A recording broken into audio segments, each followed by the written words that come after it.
A woman's silhouette moves through tear gas clouds, Soweto burning behind her.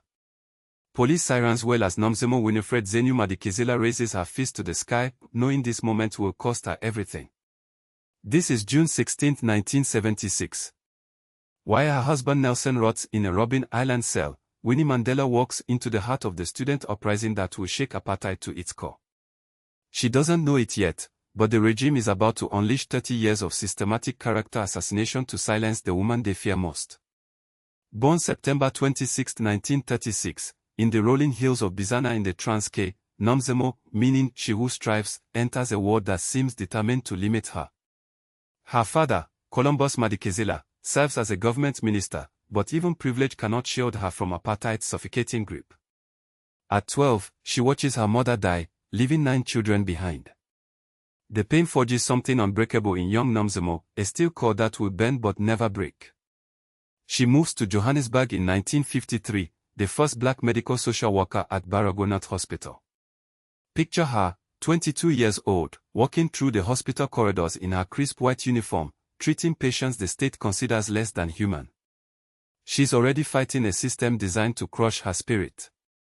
Then, in 1957, at a bus stop in Soweto, she meets a young lawyer named Nelson Mandela.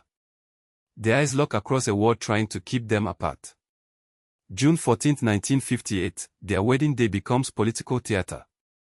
Police surround the church. Reporters document every moment, sensing this union represents something dangerous to white supremacy. The bride's name becomes Winnie Mandela, but she's still Nomzamo at heart, the one who strives. She doesn't realize she's marrying into a life that will demand everything from her. By 1962, Nelson is underground, then captured, then sentenced to life imprisonment. Winnie faces a choice that would define her: disappear into quiet widowhood or become the face of resistance. She chooses fire.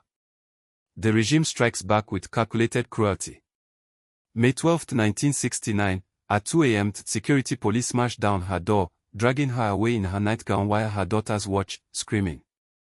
For 491 days, they hold her in solitary confinement, some of it in a cell so small she cannot lie down fully. They interrogate her day and night, seeking to break the woman holding the ANC together while its leaders disappear into prison. But Winnie Mandela emerges from that darkness transformed, not broken, but forged into something fiercer. She becomes Mama Winnie to the movement, mother of the nation to millions who see their own struggle reflected in her defiant eyes. She organizes. She speaks. She refuses to be silenced. 1976, the Soweto Uprising erupts, and there she stands, tear gas swirling around her, organizing medical aid for wounded students, coordinating safe houses, turning her home into revolution headquarters. The iconic photograph captures her with raised fist, but the cameras miss the price: 18 months in solitary confinement that follows. The state tries everything to destroy her. They ban her, restrict her movements, separate her from her children.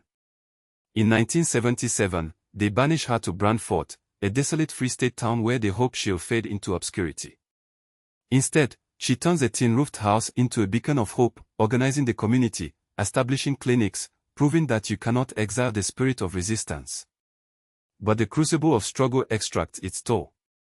The woman who enters prison in 1969 emerges changed by trauma the world doesn't understand. Isolation breeds paranoia. Constant surveillance creates siege mentality. By the 1980s, accusations surface about her methods, her associates, her Mandela United Football Club that some claim becomes a vigilante force. The state that created this monster now points fingers at its creation. 1990, Nelson walks free, but his freedom becomes Winnie's greatest trial. The world expects her to step aside gracefully, to become the quiet wife behind the great man. But she is Nomzamo, the one who strives, and she has kept the flame burning for 27 years while he was gone. The marriage crumbles under the weight of expectation and the scars of struggle. 1991, she faces court on kidnapping and assault charges. The trial becomes spectacle, the media eager to tear down the woman who wouldn't disappear quietly.